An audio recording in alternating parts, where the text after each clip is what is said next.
All right, let's go. Chapter 3, free response test. Let's see what's going on here. So use the diagram below to find the values of x and y. So we have some parallel lines. So first thing I notice are these markings show me I have parallel lines. I do have a transversal cutting through, which should give me some angles that are equal to each other. And I see that these two angles right here are alternate interior, so they're equal to each other. So I have 60 equals 4y plus 20. Subtract the 20 from both sides, and I get 4y equals 40. Divide, and you get y equals 10. So that's one of the two answers. When I put 10 in there, 4 times 10 is 40 plus 20 gives me 60 degrees, which I guess I really didn't need to do that because I already saw this was 60 degrees. So using the linear pair, this forms a straight line. So that's got to be 180. And when you subtract the 60, that puts this side 120. So my next equation, 5x plus 10 is 120. Minus 10 from both sides, you get 5x equals 110. Divide, and you get x equals 22. All right, moving on down. Question number 2. Yeah, let's just make this a little bit bigger. And I might have to zoom out just so we can see all the answers. Maybe that'll be good enough. Let's see. Pretty close. See if I can get it in there. I think that'll get it. All right. So find the slope of AB. So remember, it's change in y over change in x. So a -1 subtract 5. And my change in x is a -3 subtract 2. So this slope is add a negative, that's -6. Add a negative, that's -5. So the slope is officially 6 over 5, which would be this one. Now on the next line, change in y over change in x, I have 2 subtract -4 when I do the tops. And then the x's, 4 subtract -1, is going to be 6 over 5. So it's the same. And if those two are the same slope, then they are parallel. Now, some of you missed this problem, and I think it was just probably a negative sign somewhere, and I get it. But when it's on the test, it doesn't take very long to just make a quick little dirty sketch. Doesn't have to be perfect. But go over to about 2, 5, and go to about -3, -1, and kind of strike a line, and then do the -1, -4, which is going to be down in here somewhere, and then the over 4 up 2, which will be over in here somewhere. And you will see that, you know, if you had a negative for one of these two, you would see that that clearly can't be right. So I think some of you just need to slow down a little bit, take your time, and you know, put it on graph paper and see if it actually checks out. Number 3, a line passes through those 2 points, and we need to put it in standard form. So I'm going to start this one out a little bit different. If you're a graph lover, all right, if you love graphing, you could use graph paper, or you could even make a little grid, you know, 1, 2, 3, 4, 5, 6, 7. 2, 3, 4, 5, 6, 7. 1, 2, 3, 4, 5, 6, 7. 1, 2, 3, 4, 5, 6, 7. What you could do is you could graph the dots, you know, 1, 2, and 4, -5. So right 4, down 5, right here. And you could kind of work off of that. The only problem with this method is I don't know if it's going to cross. It doesn't look like it's going to cross our y-intercept in a very nice place. It looks like it's going to cross, you know, some random spot. So maybe I wouldn't graph this one. Maybe I'd just start off with algebra. Sometimes you can. So I can't write an equation until I have two things. I need to have a slope, and I need to have a point. The point, I'm good. I have two of them. But I need the slope. So let's do the slope. The slope is y, change in y. So a -5 subtract 2. Change in x, 4 take away 1. And that's going to be a -7/3. So I have a slope of -7/3. And I'm going to choose this point because there's no negatives. Looks pretty friendly. 1 is always nice to plug in, so I'm going to use that point. So let's start with my starter equation. Y equals a -7/3 x plus b. There's my starter. I'm going to plug in xy. So I'm going to have 2 equals a -7/3 times 1 added to b. I know that so really I don't even need to do this because times 1, I'm not going to rewrite that line because it's just times by 1. But I got to clear out, for standard form, you can't have any fractions. So I'm going to clear them out by multiplying everybody by 3. So times by 3, times by 3, times by 3. And I get 6 equals, divide by 3 times by 3 are canceled, plus 3b. And I'm going to add 7 to both sides. And divide by 3, divide by 3. So this confirmed what, when I looked at the graphing problem, I'm like, oh man, my y-intercept is not a nice number. Now, don't change this to decimal. If you change this to decimal, you're approximating now, and your answer is not going to be exact.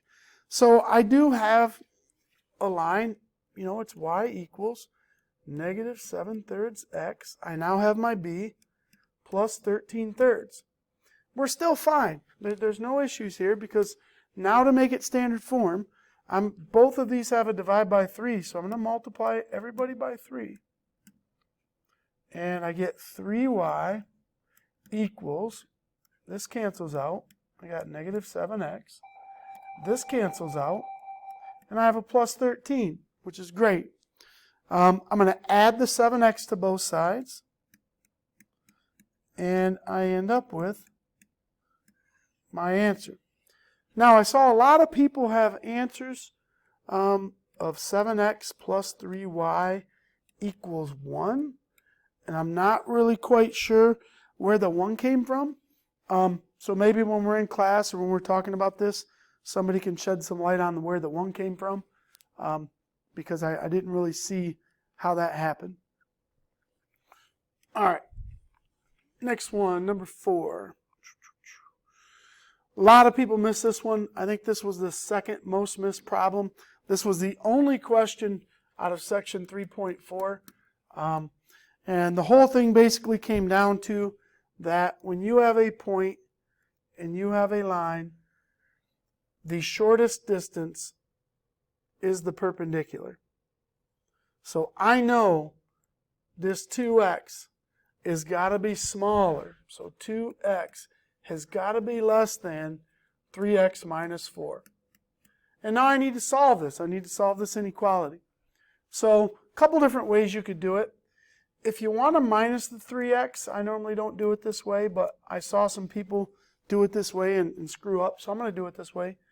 You'll get -x is less than -4, but you can't really leave your answer like that because it says what are the possible solutions for x, not for -x. So I need to fix this by multiplying by a -1. The problem is when you multiply by a -1, you got to flip this sign. This sign has to flip. So this is one of the reasons why I don't usually subtract the bigger variable from both sides. So this was the answer. X is bigger than 4. Some of you said 5 or more, but really 4.1 works. I mean, if I put 4.1 in here and do 2 times 4.1, that would make this line 8.2. And if over here I put a 4.1 in, I'm going to get 12.3 take away 4, which is 9.3. or 8.3, excuse me. That's totally fine. That's a legit picture. So you don't have to go up to the next number. X can be anything bigger than 4. Could be 4.00000001. Anything bigger than 4. Now, me personally, I do these a little bit differently. I get the same answer, but I like to attack the smaller variable. So I would have minus the 2x. And because I do that, I'm never going to divide by a negative or multiply by a negative. So I never have to worry about flipping the sign. So this was a good answer, which also says the same thing as that. Now I saw a couple weird things some of you guys did where you put, I saw some people do this. Somehow they got an answer that said that. And there's a major problem here.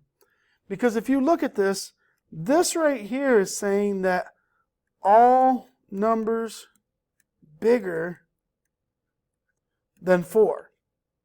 Okay? But then you're trying to say that at the same time, this is saying all numbers smaller than negative 4. And that's impossible. You know, you can't be bigger than positive 4 and smaller than negative 4 at the same time. So that was just kind of a misuse of your symbols there. You got to be really careful on what you're saying. If you did want to say between negative 4 and 4, you'd have to write it like this.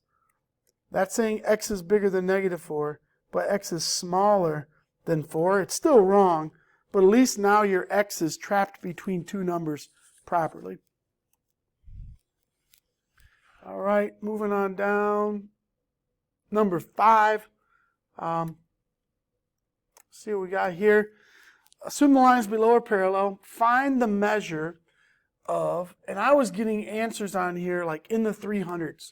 Okay, you're never going to have an angle that's going to be 300 degrees on questions like these. But the measure of angle YWX, Y to W to X, represents this angle right here. So this was the answer to the question.